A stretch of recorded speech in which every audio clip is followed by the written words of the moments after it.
The unexpected knock. The night was colder than usual. Wind howled through the tall pine trees, making the old wooden cabin shake as if it were alive. Inside the cabin, Daniel sat alone near the fire. He was a simple man, living far away from the busy world. Most nights were quiet, filled only with the sound of crackling wood and the whisper of the forest. But this night was different. At first he thought it was the storm. A loud sound came from the front of the cabin, soft at first, then louder. Knock, knock, knock.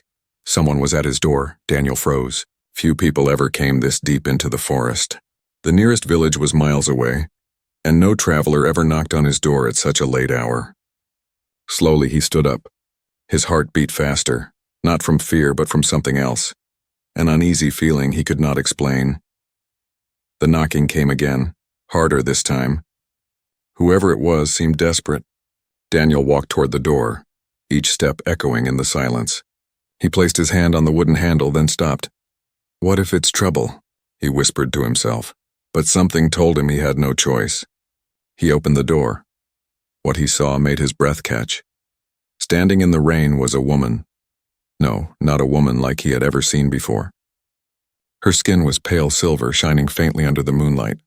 Her hair clung to her face, wet and tangled, and her large eyes glowed a soft blue. She was holding a small boy in her arms. The boy's face was tired, his cheeks hollow, and his tiny hands clutched her torn cloak tightly. Please, she said, her voice breaking.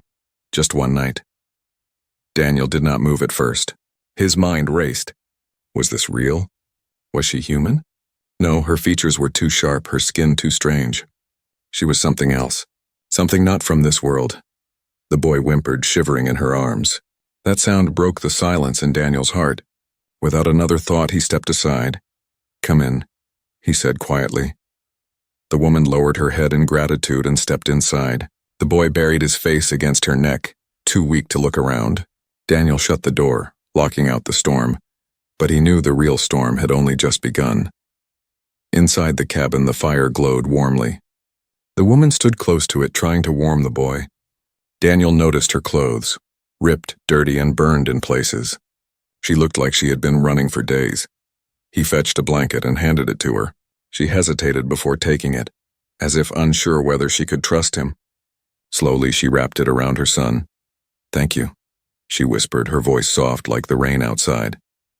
Daniel sat across from her, still unsure what to say. His eyes studied her face. Her skin shimmered slightly, almost like metal, yet her expression was filled with pain and exhaustion, the same as any mother he had ever known. What's your name? He asked. She lowered her eyes. Lyra. And the boy?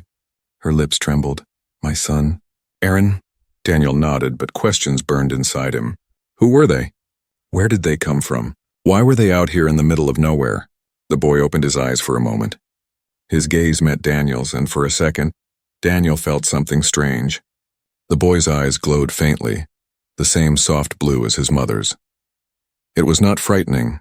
It was sad, heavy, as if he carried a burden far beyond his years. Daniel cleared his throat. You can stay tonight. Rest by the fire. In the morning we will see what to do. Lyra's shoulders dropped in relief.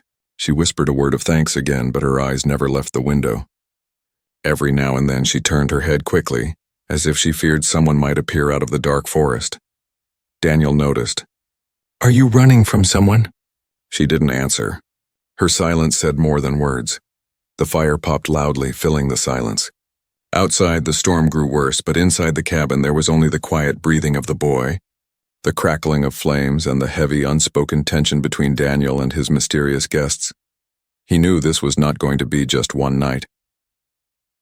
As Daniel lay awake later, staring at the wooden ceiling, he thought about the knock, about the woman's glowing eyes, and about the boy's silent plea. Something deep inside told him that their story was far from simple. And whatever it was, he was now part of it. Far away in the forest, strange lights flickered between the trees, machines searching, scanning, moving closer. But Daniel did not see them yet. For now, he only knew one thing. The night that began with an unexpected knock had already changed his life forever. A night of secrets. The fire in the cabin burned brighter, but the silence inside felt heavier than the storm outside. Daniel sat near the edge of his chair, watching the woman and her son as they rested. The boy, Aaron, was curled up under the blanket, his breathing slow and uneven, while his mother, Lyra, kept glancing at the window as if every shadow outside carried danger. Daniel knew that travelers sometimes passed through the forest, but these two were different. Their appearance, their silence, their glowing eyes, all of it told him that they were not from the same world he knew. He wanted to ask questions, but something held him back. He did not want to scare them away. Finally, he broke the silence. "You look like you've been running." "From what?" Lyra froze. For a moment her eyes met his, and Daniel saw fear so deep it seemed to pierce through him. She lowered her gaze quickly. We needed to leave," she whispered. Her voice was trembling. Daniel leaned forward. "Leave what?" Her lips pressed into a thin line. She shook her head slowly and pulled her son closer, as if the very question put him in danger. The silence returned. Only the crackle of the fire filled the room. Daniel felt frustration building inside him. But he also felt pity. Whatever they were hiding, it was too painful to share. He sighed and stood up. "You're safe here for the night. That's enough for now." Lyra's shoulders relaxed slightly, though her eyes still flicked nervously toward the door. Daniel walked into the kitchen corner of the cabin, where he kept a small supply of bread and dried meat. He placed some food on the wooden table and pushed it toward them. Aaron's eyes lit up. He sat up quickly, looking at his mother for permission. Lyra hesitated, then nodded.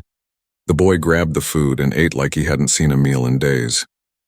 Daniel watched quietly, realizing that the boy's hunger spoke louder than any words. "They had been starving. Thank you," Lyra whispered again, her voice low but filled with sincerity. Daniel studied her closely. She was thin, her face pale, her hands trembling slightly as she helped her son eat. He noticed marks on her arms, strange glowing cuts that did not look like normal wounds. They pulsed faintly like fireflies under her skin. "What happened to you?" Daniel asked, his voice careful. Lyra pulled her sleeve down quickly. "Nothing," she said too fast. Daniel frowned. "That doesn't look like nothing." But she gave no answer. Instead, she rose from her chair and moved closer to the fire, her back turned to him. Aaron leaned against her, his small frame shaking with exhaustion. Daniel let the subject drop. He knew when someone didn't want to talk. Still, curiosity burned inside him. Who were these people? Where had they come from? And why did she fear speaking the truth? The hours passed slowly. Rain hit the cabin roof and the wind whistled through the cracks in the wood. Daniel tried to sleep, but his mind wouldn't rest. Every time he closed his eyes, he saw Lyra's haunted expression and the boy's glowing eyes. At one point, he woke to a sound. It wasn't the storm. It was a whisper. He sat up quietly and listened. Lyra was speaking softly to her son, her voice like a song. The words were not English. They were strange flowing sounds that carried both sorrow and comfort. Aaron answered in the same language, his voice weak. Daniel couldn't understand the words, but the tone was clear. It was the voice of a mother trying to give her child hope in a world filled with fear. For a moment, Daniel felt like an intruder, listening to a secret he wasn't meant to hear. But then he realized something else. The boy's glowing eyes grew dimmer when he relaxed. It was as if the light inside him responded to emotion, flickering like a candle when he was weak, glowing brighter when he was afraid. Daniel leaned back, thoughtful. There was more to this child than hunger and exhaustion. Something powerful slept inside him. The night dragged on. Near dawn, the fire had died low. Lyra was half asleep, her arms wrapped tightly around Aaron. Daniel sat at the table, staring at the dark window. The storm had quieted, but in the silence he thought he heard something else, a faint hum, a distant buzz like metal machines moving through the forest. He stood up quickly, peering outside. Nothing but shadows. Still, he couldn't shake the feeling that someone or something was searching. When he turned back, Lyra was awake, her eyes locked on him. She had heard it too. "You must not tell anyone," she said suddenly, her voice sharper than before. Daniel blinked. "Tell them what?" Her gaze hardened. "That we were here. That you saw us," Daniel frowned. "Who's looking for you?" But Lyra only shook her head and pressed her son closer. Her silence was heavy, final. Daniel wanted answers, but he knew he wouldn't get them tonight. Still, as he sat back down, he felt the weight of something larger pressing on the cabin walls. This was no ordinary woman and child. They carried secrets, and those secrets were dangerous. When the first light of dawn broke through the cracks of the window, Daniel realized something. This was supposed to be one night only. But deep in his heart he knew they would not be leaving so easily, and whatever they were hiding was now inside his home. The one night becomes two morning lights spilled through the cracks in the wooden cabin, soft and pale after the long storm. The forest outside was wet and silent, the ground heavy with mud. Daniel stretched and rubbed his tired eyes. He hadn't slept much. Too many questions had kept him awake. He turned toward the fire. The woman, Lyra, was still there, her arms wrapped tightly around her son. Aaron's small chest rose and fell gently. His face looked more peaceful than the night before. For the first time, the boy was sleeping deeply, not trembling in fear. Daniel thought they would leave when the sun came up. He expected Lyra to thank him once more and disappear into the forest. But when she opened her eyes and tried to stand, she swayed and almost fell. Daniel rushed forward and caught her. "You're not well," he said firmly. Lyra shook her head, as if to deny it, but Daniel had already seen the truth. Her wounds, those strange glowing cuts, were worse than before. She tried to cover them, but the glow pushed through her skin like light breaking through cracks in stone. "You can't travel like this," Daniel said. "You need rest. At least one more day." Her lips parted as if she wanted to argue. Then she looked at her son. Aaron was still sleeping, his tiny hand clutching the blanket. Finally she nodded. "One more day," she whispered. And so the one night became two. Daniel tried to keep his cabin as normal as possible, though nothing about this felt normal. He cooked a simple breakfast, eggs, bread, and tea. Lyra only took a little, saving most for Aaron. The boy ate quickly, his glowing eyes brighter than before. After breakfast, Daniel brought out his old medicine kit. "Let me help with your wounds," he said. Lyra stiffened. "No, they will heal on their own." Daniel frowned. "Not if you keep moving." "You'll make them worse," she hesitated, then finally sat down. Her hands trembled slightly as she rolled up her sleeve. Daniel's breath caught when he saw the wounds up close. They weren't just cuts, they looked burned, as if some strange energy had seared into her flesh. The glow pulsed softly like living fire under her skin. He cleaned the wounds carefully, wrapping them with strips of cloth. Lyra winced but didn't cry out. When he finished, she gave him a quick nod. "You shouldn't help us," she murmured. "It will only bring danger to you." Daniel looked her straight in the eye. "Danger or not, you're here, and I won't turn away a mother and child." Something flickered in her expression then, something like respect or maybe sorrow. She lowered her eyes and said no more. The day passed slowly. Daniel chopped wood outside while Lyra and Aaron stayed inside. Every now and then, Daniel caught sight of the boy peeking out the window, his glowing eyes wide with curiosity. Aaron seemed fascinated by the forest, the birds, the trees, the animals moving through the undergrowth.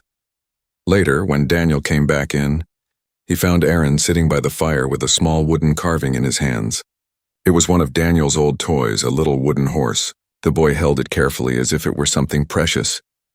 "You can keep it," Daniel said with a small smile. Aaron's face lit up. "Thank you, human," he whispered. Lyra's head snapped toward her son, her eyes sharp. "Aaron," she said quickly in her own language. The boy lowered his gaze, guilty but still clutching the toy tightly. Daniel pretended not to notice.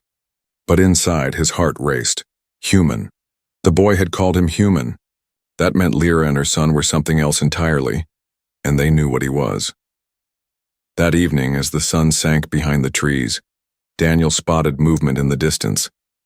Strange lights flickered again between the pines, faint but steady. His stomach tightened. When he returned to the cabin, Lyra saw his face and knew at once. "They are searching," she said quietly. Daniel's voice was low. "Who?" Her eyes darkened. "Hunters." The word chilled him. "They will not stop until they find us," she added. Daniel's jaw tightened. He didn't know who these hunters were or what they wanted, but he understood one thing. Lyra and her son were running from them, and they were willing to risk everything to escape. That night, Daniel lay awake again, listening to the quiet breaths of his guests. The forest was calm, but he could not shake the image of those lights moving closer. He thought of the boy's glowing eyes, the mother's wounds, the strange language they spoke in whispers. He thought about the choice he had already made without realizing it. He had opened his door. He had let them in, and now there was no turning back. The one night had become two. Soon it would become more. Daniel did not know it yet, but this decision would change his life forever. Far away, deeper in the forest, the hunters tightened their search, their machines humming like predators in the night. The cabin's fire burned softly, a fragile shield against the darkness, shadows in the forest. The second night in Daniel's cabin was quieter, but the silence carried a different weight. The storm was gone, replaced by the soft rustle of trees and the call of nightbirds, yet Daniel couldn't shake the feeling that danger was close. He sat near the window, staring out at the dark forest. The moonlight spilled between the tall pines, casting long shadows across the ground. It should have been peaceful, but Daniel's chest was tight. He kept remembering the faint glow he had seen, the strange lights moving through the woods. Behind him, Lyra and Aaron were asleep by the fire. The boy was curled into his mother's arms, his breathing steady. But even in sleep, his small hands clutched at her cloak as if afraid she might disappear. Daniel leaned forward, his fingers tapping against the wooden window frame. He didn't want to believe that machines or hunters, whatever they were out there. But Lyra's voice echoed in his mind. "They will not stop until they find us." He sighed and stood up, grabbing his old lantern. Quietly, he opened the cabin door and stepped outside. The night air was cold, fresh after the storm. Daniel moved carefully across the porch, lifting the lantern high. The trees swayed gently, but beyond the first line of trunks, the forest seemed darker than usual, as if it were hiding something. He walked a little farther, boots sinking into the wet ground. His ears picked up the faintest hum, like the low vibration of engines. He froze. The sound was coming from deeper in the woods. He turned down the lantern quickly and crouched behind a fallen log. For a moment, nothing moved. Then he saw it, two faint beams of blue light sweeping across the trees, moving slowly like eyes searching the ground. Daniel's breath caught. Machines, just as Lyra had said. The beams passed closer, humming steadily, until Daniel could make out the outlines, sleek, floating drones, their metal bodies glowing faintly under the moon. They hovered just above the ground, scanning with soft pulses of light. He ducked lower, his heart pounding. If they came any closer, they might see the cabin. Suddenly, a hand grabbed his arm. Daniel nearly jumped, but it was Lyra. She had followed him silently, her face pale under the moonlight. "You shouldn't be out here," she whispered sharply. Daniel whispered back. "They're coming closer." Her eyes narrowed. "I know." The machines hummed again, moving between the trees. Lyra pulled Daniel back slowly, guiding him toward the cabin. Every step felt like a lifetime. Once inside, she shut the door quickly and leaned against it, her chest rising and falling fast. Daniel whispered harshly, "What do they want?" "Why are they looking for you?" For a long moment, Lyra said nothing. Then she sank down into the chair, her face heavy with exhaustion. "They want us because we don't belong to them anymore," she said finally. Daniel frowned. "Belong to them?" Her eyes flickered toward her son. Aaron was awake now, watching silently, clutching the wooden horse Daniel had given him. "We were slaves," Lyra whispered. "Taken by hunters. Forced to work, forced to obey. I escaped with my son, but they will never forgive us. They will search until the stars burn out." Daniel felt his stomach twist. Slaves. That word cut deep. He had heard of cruelty in the world, but this was something else. Something darker. Lyra's voice shook as she continued. "If they find us, they will take him. They always take the children first. They train them, change them, until they forget who they are." Her eyes filled with tears, but she wiped them away quickly. Daniel looked at Aaron, at the boy's innocent face, his glowing eyes. He thought about what Lyra had said and felt anger rise in him. "They won't take him," Daniel said firmly. Lyra shook her head. "You don't understand. You are human. This is not your fight." Daniel clenched his fists. "He's just a child. That makes it my fight." For the first time, Lyra met his eyes without looking away. Something passed between them then. Something unspoken but strong. The rest of the night passed in silence, but no one truly slept. Daniel kept watch at the window, an old rifle across his lap. Lyra sat close to her son, humming softly in her strange language every now and then. The hum of the machines echoed faintly through the trees, reminding Daniel that danger was never far. By morning, the lights were gone, but the fear remained. Daniel stepped outside and saw tracks in the mud, deep circular marks where the drones had hovered. They had been close. Too close. He returned inside, closing the door firmly. Lyra looked at him with tired eyes. You should send us away. If we stay, they will find us, and you will suffer too. Daniel shook his head. If you walk into those woods now, you'll be caught in an hour. You're not leaving, but why? She whispered, almost pleading. Daniel looked at her, then at Aaron, who was still playing quietly with the wooden horse. Because no one deserves to be hunted, not here. Not while I'm still breathing. As the day went on, Daniel felt the weight of his decision pressing down on him. He had chosen to protect them, whether he admitted it or not. The hunters would not stop. The forest was full of shadows and danger was closing in, but deep inside Daniel also felt something else, a spark. He was no longer just a man living alone in a cabin. He was part of something larger, something he could not yet name. The one night had become two. Now it seemed it would become forever. And in the shadows of the forest, the hunters prepared to return. The truth revealed. The morning air was cold and heavy, but Daniel's cabin was filled with a strange warmth. The fire burned steady, casting soft light on the wooden walls. Lyra sat near it with Aaron curled in her lap, her tired eyes watching the flames dance. Daniel was at the table, sharpening his old knife. Neither of them spoke for a long time. The silence between them was different now. It wasn't only fear. It was something heavier, something waiting to be said. Finally, Daniel set the knife down. No more hiding, he said firmly. If I'm going to protect you, I need to know what I'm up against. Tell me the truth, Lyra. Who are you running from? Why do they want you? Lyra's hands tightened around her son. Her lips parted, but no words came. Daniel leaned forward, his voice softer this time. You can trust me. I gave you shelter. I helped with your wounds. I won't turn you away. But if I don't understand, I can't help you. Aaron stirred in his mother's lap, blinking up at her with glowing blue eyes. Lyra looked at him for a long moment, then finally exhaled. All right, she whispered. You deserve to know.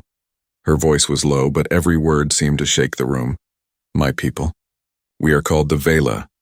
Once we lived free among the stars.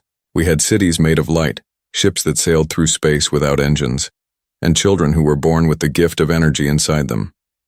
Daniel listened intently, his heart pounding. But the hunters came. They are not one race, they are many, joined together for one purpose, to enslave others. They came with chains of fire, weapons that could break mountains, and promises of mercy that were lies. They took our worlds one by one, her eyes darkened. They made us work in their mines, their ships, their factories. The strong were broken. The weak were discarded. We became their tools, nothing more. My people have been slaves for generations. Daniel felt his fist clench. He had seen cruelty before in his own world, but nothing like this. And you escaped? Lyra nodded. Yes, I escaped with Aaron, my husband. He did not make it. Her voice cracked, but she swallowed the pain. I could not let them take my son. He is too young. But already the hunters would see what is inside him. They take the children first. They train them, twist them until they forget who they were born to be. They would have taken Aaron away from me forever. Aaron pressed his face into her chest as if he understood every word. Daniel's throat felt dry. He had wondered before about the boy's glowing eyes. Now it made sense. He has this energy inside him? Lyra nodded. Yes, he carries the light of our people. It is a gift, but to the hunters it is a weapon. They will never stop searching, not while he lives. Daniel leaned back in his chair, the truth settling over him like a heavy blanket. He finally understood the danger, the reason for her fear, and the reason the hunters searched the forest. You should have told me sooner, he said quietly. Lyra looked at him with tired eyes. Would you have believed me? Daniel opened his mouth, then stopped. She was right. If she had spoken of alien empires and slave hunters the first night, he might have sent her away thinking she was mad. But now, after seeing the drones, the wounds, and the boy's glow, he could no longer deny it. You're right, he admitted. But I believe you now. The cabin grew quiet again. Aaron had fallen asleep, his small body limp in his mother's arms. Lyra stroked his hair gently, her face softening. Daniel studied them. The bond between mother and child was stronger than anything he had ever seen. Lyra had risked everything, lost everything to save her son. And now, without meaning to, Daniel had been pulled into their fight. He walked to the window and looked out at the forest. Sunlight filtered through the trees, but he knew shadows still hid danger. The hunters were out there. They would come again. Daniel spoke without turning. "You said your people once lived free. Do they still fight?" Lyra's voice was heavy. "Some do. Small groups, rebels, but the hunters are too many. The rest of my people have given up hope." Daniel turned back to her. "Then maybe hope has to start here. In this cabin." Lyra stared at him, surprise flashing in her eyes. "You would risk yourself for us?" Daniel's jaw tightened. "You and your boy knocked on my door. That makes you my responsibility. If they come, they'll have to get through me first." For the first time, Lyra's expression softened into something close to relief, maybe even trust. The day passed slowly. Daniel taught Aaron how to feed the chickens outside, though Lyra stayed close, always watching the forest. The boy laughed softly, holding the wooden horse in one hand and scattering seeds with the other. The sound was small, but it warmed Daniel's heart. That night, as the fire crackled low, Lyra whispered, "I do not know if we can ever truly be safe. But for the first time in a long time, I feel less afraid." Daniel nodded. "Then that's a start." Outside, in the distance, the hum of machines echoed once more. But this time, Daniel didn't flinch. He was ready. The truth had been revealed, and now there was no going back. The choice. The next morning, Daniel woke to the sound of birds outside the cabin. For a moment, it almost felt like life was normal again. The forest was quiet. The air smelled of pine, and the fire had burned low in the hearth. But when he turned his head and saw Lyra and Aaron sleeping in the corner, the weight of reality returned. He sat up slowly, his thoughts heavy. Every choice he made now carried risk. He had given them shelter, food, and care, but the hunters were still searching. If he kept them here, danger would come straight to his door. If he sent them away, he might be sending them to their deaths. It was a choice no one should have to make. Later that morning, Daniel stepped outside to gather water from the well. The air was fresh, but the ground was marked with strange tracks again, circular imprints, faint but unmistakable. The hunters had been nearby during the night. His chest tightened as he carried the bucket back to the cabin. Inside, Lyra was awake, feeding Aaron a small piece of bread. Her eyes met Daniel's, and for a second he saw the same fear in them that had haunted her since the night she arrived. "They're close again, aren't they?" she asked softly. Daniel nodded. "Closer than before. They're not giving up." Lyra looked down at her son, brushing crumbs from his cheeks. "Then we cannot stay here. You have already done too much. If we remain, they will find us and you will pay the price." Daniel set the bucket down firmly. "If you leave, they'll catch you." "I saw the tracks. They're tightening their search." Her eyes filled with sorrow. "So what choice do we have? To wait here until they break down your door?" The cabin grew quiet. Aaron played with the wooden horse in his hands, humming softly, unaware of the heavy words around him. Daniel watched the boy, then looked back at Lyra. "You do have a choice," Daniel said slowly. "You can stay. And if you stay, then I'll fight for you." Lyra's head snapped up. "You don't understand what you're saying. These hunters are not men with guns. They have machines, weapons stronger than you can imagine. You cannot stop them alone." Daniel gave a small, humorless laugh. "Maybe not. But I won't sit by and do nothing. You came to me for shelter. If I send you out there knowing what waits for you, I'd never forgive myself." Her hands trembled as she clutched Aaron closer. Why would you risk your life for us?" "You owe us nothing." Daniel's voice was steady. "Because no one should live in chains. Not you, not him. And because once I opened that door, you became my responsibility. Whether you like it or not." For the first time, Lyra couldn't answer. She looked at Daniel with wide eyes, and in them was something new. Not just fear, but hope. That night, Daniel prepared as best he could. He checked his rifle, sharpened his knife, and made sure the cabin doors were secure. He even set small traps around the clearing, wires and noisemakers to warn him if something approached. Lyra watched him quietly. "You are preparing for a war you cannot win." Daniel looked back at her. "Maybe. But sometimes winning isn't about surviving. Sometimes it's about protecting what matters, even if it costs you everything." Her eyes softened. She wanted to argue, but the words never came. Instead, she whispered, "Thank you." Hours later, the forest fell silent. Too silent. Daniel stood by the window, his rifle in hand. He saw faint blue lights again between the trees. The hunters were near. Aaron stirred in his sleep, his eyes glowing faintly even through his dreams. Lyra knelt beside him, whispering words in her strange language. Words Daniel couldn't understand but felt were prayers. Daniel's heart pounded. The choice was already made. He would fight. Suddenly, a loud hum filled the air. The lights grew brighter. Shadows moved between the trees, and Daniel saw them clearly this time. 3 drones gliding through the forest. Their scanning beams sweeping across the ground. "They found us," Daniel said. Lyra's face went pale. She pulled Aaron into her arms. "You should run. Save yourself." But Daniel shook his head. "No, this is my home, and I don't run from my own door." The drones moved closer, their beams flashing across the clearing. Daniel raised his rifle, his hands steady. He knew bullets wouldn't be enough, but it was all he had. He fired once, the shot echoing through the forest. The bullet struck one of the machines, knocking it off balance and sparks flying. The other 2 immediately turned toward the cabin, their lights focusing on him. The hum grew louder, more threatening. Inside, Aaron gasped and clung to his mother. His eyes glowed brighter, almost too bright. The wooden horse slipped from his hands as his small body shook. Daniel glanced back, alarmed. "What's happening to him?" Lyra's eyes widened. "It's his gift. He feels the danger. If it awakens fully..." She stopped herself, fear flashing across her face. The hum outside rose higher like a scream of metal. Daniel turned back, gripping his rifle tighter. The hunters had come, and his choice was clear. He would stand no matter the cost, forever changed. The cabin shook as the hum of the drones filled the air. Their blue scanning beams lit up the clearing, sweeping across the wooden walls. Daniel gripped his rifle, his jaw tight, his heart pounding like a drum. He had faced fear before, but never like this. Inside, Lyra clutched Aaron close. The boy's eyes glowed brighter than ever, the soft blue light spreading across his small face. His little hands trembled and strange sparks flickered at his fingertips. Daniel took a deep breath. No more waiting. He threw open the door and stepped onto the porch. The night air was sharp, the blue beams blinding as the machines turned toward him. "Over here," he shouted, raising his rifle. He fired once. The bullet tore into the nearest drone, sending sparks into the night.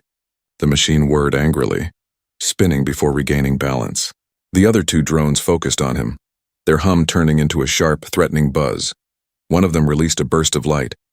Daniel ducked as the beam scorched the wall of his cabin, burning the wood black. He rolled behind a barrel, heart racing. Inside the cabin, Aaron cried out. His glow flared brighter, filling the small room with light. Lyra gasped, holding him tighter. "Daniel," she shouted. "They will kill you." Daniel shouted back, his voice steady. "Then let them try." The drones moved closer. Daniel fired again, striking another. This time the bullet cracked its shell, leaving a deep wound of sparks and smoke. The machine wobbled, but it didn't fall. The 3rd drone hovered higher, its light sweeping over the cabin roof. Daniel knew what it meant. They weren't just searching anymore. They were marking the place for others to come. "Lyra," Daniel yelled. "Get down with the boy. Don't move until I say." But before Lyra could answer, Aaron screamed. The glow in his eyes burst outward, flooding the cabin with blinding light. Daniel froze. For a moment, the machines outside hesitated too. Their scanning beams flickered as if confused. Aaron's small body shook, his hands raised unconsciously. The wooden horse he had been holding flew from the floor, lifted by invisible energy. The fire in the hearth roared higher without wood being added. Daniel turned, stunned. The boy wasn't just glowing.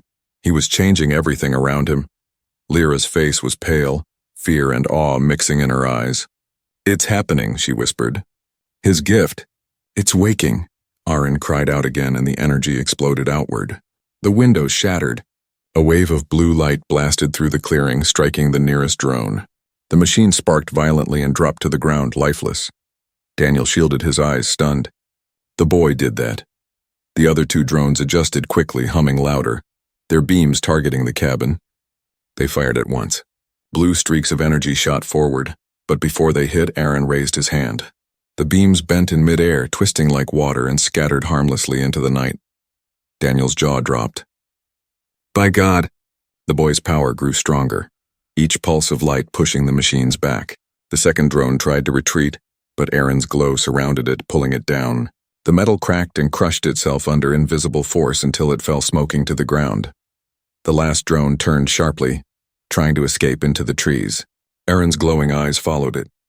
His small hand reached out and the drone froze mid-air. It shook violently, metal groaning, before it exploded into pieces that rained down across the clearing. Silence followed. Only the crackle of fire from the ruined machines broke the night. Aaron collapsed into his mother's arms, his glow fading. He was breathing hard but alive. Lyra held him tightly, tears streaming down her face. "My son," she whispered. "You've revealed yourself too soon." Daniel stepped back inside, lowering his rifle. He looked at the boy, then at Lyra. "He saved us." Lyra shook her head. "No, he has only made us a brighter target. The hunters will know now. They will feel his power. They will come in greater numbers." Daniel frowned, but his voice was steady. "Then let them come. They'll find more than a frightened boy waiting for them. They'll find me." The cabin was quiet again, though the air still buzzed with the memory of Aaron's power. Daniel knelt beside the boy, brushing a hand gently through his hair. Aaron stirred, his glowing eyes opening slightly. "Did I do bad?" the boy whispered weakly. Daniel shook his head. "No, son. You did brave. You did what you had to do." Aaron's lips curved into the smallest smile before he drifted back to sleep. Lyra looked at Daniel, her expression full of gratitude and sorrow. "You don't understand what you've stepped into. The hunters will not stop. They will burn this forest, this world, if they must. For them, a child like Aaron is worth more than 1,000 lives." Daniel met her gaze. "Then they'll have to fight me for him. For both of you, because you're not alone anymore." That night, as the fire burned low, Daniel sat awake with his rifle beside him. His cabin was no longer just a home. It was now a fortress, a shield, a promise. He had opened the door to a poor alien mother and her son for one night. Now he knew they would never leave. And deep inside, Daniel felt something change. He was no longer just a man living alone in the woods. He was a protector, a fighter, a family's last hope. The hunters had no idea what kind of human they were about to face. From that night on, nothing would ever be the same.